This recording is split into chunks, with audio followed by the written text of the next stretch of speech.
അപ്പോൾ സ്വാഭാവികമായിട്ടും RCC നിലവാരത്തിൽ 30 അല്ലാത്തതിൽ 25 എന്നവർ പറഞ്ഞ കണക്ക് ഒരു വീടിന് തയ്യാറാക്കിയിട്ടുള്ള കണക്കായിരിക്കും. കൂടുതൽ എത്ര വീടുകൾ ഉണ്ടാക്കാൻ കഴിയും എന്നത് നോക്കിയായിരിക്കും അതിന് ലഭ്യമാകുന്ന വില കുറയുക. എന്ന് മാത്രമല്ല, കോമൺ ചെയ്യാനുള്ള എല്ലാ ഫെസിലിറ്റീസും, അതായത് പൊതുസ്ഥാപനങ്ങൾ മാത്രമല്ല, തിയേറ്റർ, കളിക്കളം, സ്കൂള്, ആശുപത്രി തുടങ്ങിയ പൊതുകാര്യങ്ങൾ മാത്രമല്ല, ഭൂമി തറ നിലവാരത്തിലാക്കൽ, ഇടിച്ച് മണ്ണിടിച്ച് മാറ്റി പണിയേണ്ട പരുവത്തിലാക്കൽ, അവിടേക്കുള്ള റോഡ് ഒരുക്കൽ, അതിനുള്ള ചുറ്റുമതിൽ പണിയൽ, ഈ കാര്യങ്ങളൊക്കെ സംസ്ഥാന സർക്കാർ തന്നെ ചെയ്യാം എന്നും ഇപ്പോൾ ഏറ്റിട്ടുണ്ട്. അപ്പോൾ അതനുസരിച്ച് ഒരു വീടിന് പറഞ്ഞ കാശ് കോമണായി കൂടുതലെണ്ണം വീടുകൾക്ക് പറയുമ്പോൾ കുറയും, മറ്റു കോമൺ ഫെസിലിറ്റീസ് ഗവൺമെൻറ് ഏറ്റെടുക്കുമ്പോൾ കുറയും. അതുകൂടി കൂട്ടിയാലേ ആക്ച്വൽ പണം ഉണ്ടാക്കുന്നത് എത്രയാണെന്ന് പറയാൻ പറ്റൂ. അത് ബന്ധപ്പെട്ട എല്ലാ സ്പോൺസർമാരെയും അറിയിക്കാം എന്നപ്പോൾ തന്നെ പറയുകയും ചെയ്തിട്ടുണ്ട്. വീട് ഏറ്റവും നല്ലത് പണിയുക എന്നുള്ളതാണ് ഏറ്റവും പ്രധാനപ്പെട്ട കാര്യം. ലീഗിന് അതിർത്തി എന്നുള്ളത് ഞാനിപ്പോൾ കേട്ടില്ല, വാർത്തകൾ വന്നിട്ടുണ്ടാകും. അന്ന് ബഹുമാനപ്പെട്ട പ്രതിപക്ഷ നേതാവും ബഹുമാനപ്പെട്ട പ്രതിപക്ഷ ഉപനേതാവുമായി ഇക്കാര്യങ്ങൾ സംസാരിക്കുമ്പോൾ, മുഖ്യമന്ത്രി സംസാരിക്കുമ്പോഴും ഞാനുണ്ടായിരുന്നു, അത് കഴിഞ്ഞ് പൊതു ചർച്ചയിലും ഞാനുണ്ടായിരുന്നു. ഏതെങ്കിലും വിധത്തിലുള്ള അഭിപ്രായ വ്യത്യാസങ്ങൾ ഇല്ലാത്ത വിധം മുന്നോട്ട് പോകണം എന്നാണ് സർക്കാരിന് വേണ്ടി അഭ്യർത്ഥിക്കാനുള്ളത്. അവിടെ ജനങ്ങൾ പറഞ്ഞ ഹൃദയം നൊന്തൊരു നിലവിളിയുണ്ട് ആദ്യ ദിവസം തന്നെ. അതിനുശേഷം ഓഗസ്റ്റ് 23 അവിടെ സന്ദർശിച്ച ചീഫ് സെക്രട്ടറി ലോകത്തിലാദ്യമായി നിർമ്മാണ പ്രവർത്തനങ്ങൾക്കും പുനരധിവാസ പ്രവർത്തനങ്ങളും എങ്ങനെയായിരിക്കണം എന്ന് ദുരന്തബാധിതരോട് ചോദിച്ചപ്പോൾ അവർ പറഞ്ഞ കാര്യം, ഈശ്വരനായി ഞങ്ങളെ പലതായി പിരിച്ചു, ദൈവം ഞങ്ങളെ പലതായി പിരിച്ചു, ഇനി പുനർനിർമ്മാണ പ്രവർത്തനങ്ങളിൽ നിങ്ങളായി ഞങ്ങളെ പിരിക്കരുത് എന്നുകൂടി അവരഭ്യർത്ഥിച്ച ഒരു ദുരന്തഘട്ടത്തിലാണ് ഒരു ഗ്രാമത്തെ ഒരുമിച്ച് നിർത്തുക എന്ന ആശയം അവതരിപ്പിക്കാനിടയായത്.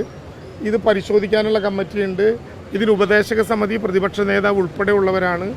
ഏതെങ്കിലും വിധത്തിൽ നമുക്ക് കണക്കൊരുമിച്ചിരുന്ന് നോക്കാം. ഇവർ തന്ന കണക്ക് ഇനി അവർ ഫിസിക്കൽ സർവേ നടത്തി നമ്മുടെ ഈ സഭ നടക്കുന്ന ജനുവരി 20 കണക്ക് തരും.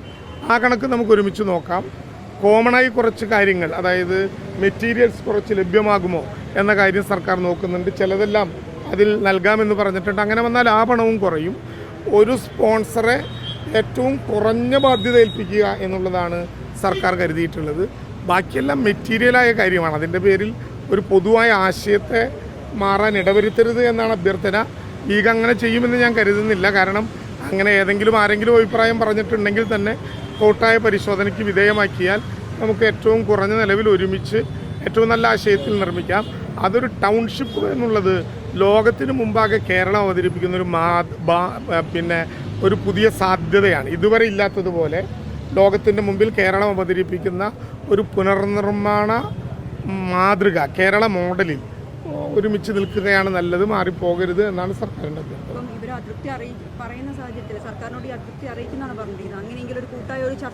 ഉറപ്പായും സർക്കാരിനോട് ഏതെങ്കിലും വിധത്തിൽ അതൃപ്തി അറിയിച്ചാൽ ജൂലൈ 30 മുതൽ തുടർച്ചയായി ഇതിൽപ്പെട്ട എല്ലാവരുമായും, ലീഗുമായിട്ട് ഉൾപ്പെടെ തുടർച്ചയായി എല്ലാവരുമായിട്ടും നേരിട്ട് സംസാരിക്കുന്ന കൂട്ടത്തിൽ ഞാനും ഉണ്ട്. അല്ലെങ്കിൽ ഞാനുമായിട്ടും ആ കാര്യം നേരിട്ട് സംസാരിക്കുന്നുണ്ട്.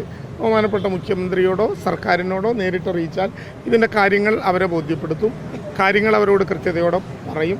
ഏതെങ്കിലും വിധത്തിലുള്ള ലാഭം സർക്കാരോ ഇതിൻ്റെ ഏജൻസികളോ ഒരിക്കലും എടുക്കില്ലല്ലോ, എടുക്കാൻ പാടുകയും ചെയ്യില്ല. അങ്ങനെ ഇതിലേർപ്പെട്ടിട്ടുള്ള PMCയോ CPCയോ അതിൻ്റെ മറ്റ് ഏജൻസികളോ അങ്ങനെ ആ വിധത്തിൽ ലാഭം എടുക്കില്ല. വരുന്ന കണക്കുകൾ ഒരുമിച്ചിരുന്ന് കൂട്ടാം, ഏറ്റവും ചുരുങ്ങിയ നിലയിൽ അത് നമുക്ക് കണ്ടെത്താം. പുനർനിർമ്മാണ പ്രവർത്തനങ്ങളിൽ ഒരുമിച്ച് പോകാം. ഇപ്പോൾ ദുരന്തബാധിതരുടെ ലിസ്റ്റ് കൃത്യമായ കണക്കിലാണല്ലോ സർക്കാർ പോകുന്നത്. ചില തടസ്സങ്ങളുണ്ടായി. ഞാൻ തന്നെ നേരിട്ട് അവിടെ പോയി ആ യോഗം നടത്തി. ഇപ്പോൾ അവിടെ തീരുമാനിച്ചെല്ലാം കൃത്യമായി നടക്കുകയാണ്. ആദ്യ ലിസ്റ്റ് ഫെബ്രുവരി 10 തയ്യാറാകാനുള്ള ജനുവരി 10 തയ്യാറാകാനുള്ള 15 തയ്യാറാകാനുള്ള അവസാന ഘട്ടമായി. രണ്ടാം ലിസ്റ്റിൽ ഇതുവരെ ജോൺ മത്തായി പറഞ്ഞ നോട്ട് ഗോ സോണിൽ കല്ലിടാൻ നമുക്ക് പറ്റിയിരുന്നില്ല. ഇപ്പോൾ നോക്കൂ, ജോൺ മത്തായി തന്നെ നേരിട്ട് പോയിരുന്ന് അവിടുത്തെ 160 കല്ല് വിട്ടു. ഇന്ന് ഉച്ചയോടുകൂടി എല്ലാ പണിയും തീർത്തു. പ്രോപ്റ്റായിട്ട് പെർമനൻ്റായി സ്ഥാപിക്കാൻ കല്ലുൾപ്പെടെ ഇട്ടു. ജനങ്ങൾക്കത് ബോധ്യപ്പെട്ടു. രണ്ടാമത്തെ ലിസ്റ്റും ഫെബ്രുവരി 10 അവിടെ മരണപ്പെട്ടവർക്ക് സഹായം നൽകാൻ, അതായത് മരണാനന്തര സഹായം നൽകാൻ, മരണപ്പെട്ടു എന്ന് ഉറപ്പില്ലാത്ത ഇപ്പോഴും കണ്ടെത്താത്ത 35 പേരുണ്ട്.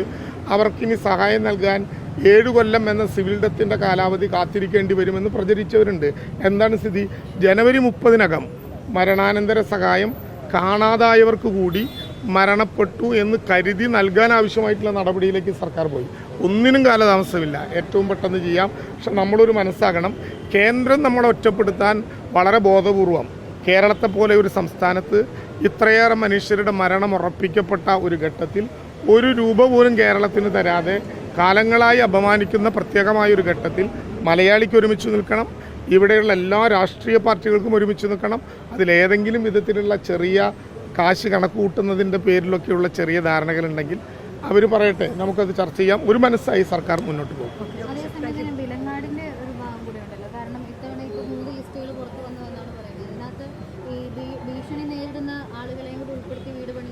വിലങ്ങാട് ഇപ്പോഴത്തെ സാഹചര്യത്തിൽ ഒരു പ്രയാസവുമില്ല.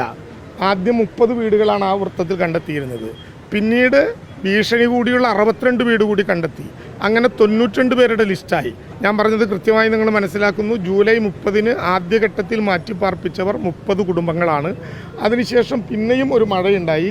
ആ ഘട്ടത്തിൽ കൂടി മാറ്റിപ്പാർപ്പിക്കാൻ അവിടുത്തെ ബഹുമാനപ്പെട്ട MLA നേരിൽ പോയി കണ്ട് ആളുകൾക്ക് വാഗ്ദാനം ചെയ്തു.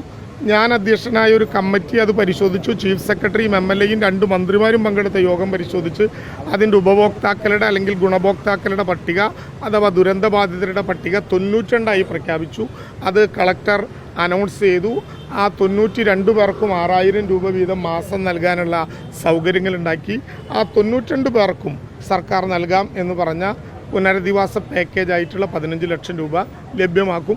കൂടുതൽ പ്രശ്നങ്ങളുണ്ടെങ്കിൽ നമുക്ക് നോക്കി പരിഹരിക്കാവുന്നത്.